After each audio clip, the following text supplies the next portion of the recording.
Yesterday, there was an incident in Uasin Gishu County where the party leader of our opposing party some violence was actually meted on the Honorable Raila Odinga.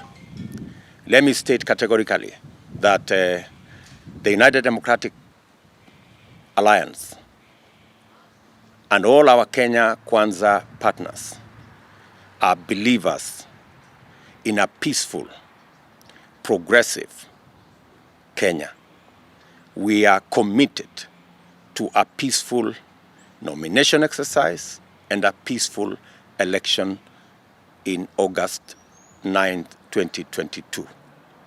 We have given very clear instructions to our members, which I reiterate today, that all members of UDA and our Kenya Kwanza alliance must never engage in any acts of violence. Violence is retrogressive, primitive, and as I said, tears down our democracy. I also take this opportunity to apologize to the Honorable Raila Odinga for what happened to him yesterday. It was really unfortunate, and I hope those who engaged in this exercise regret what they did.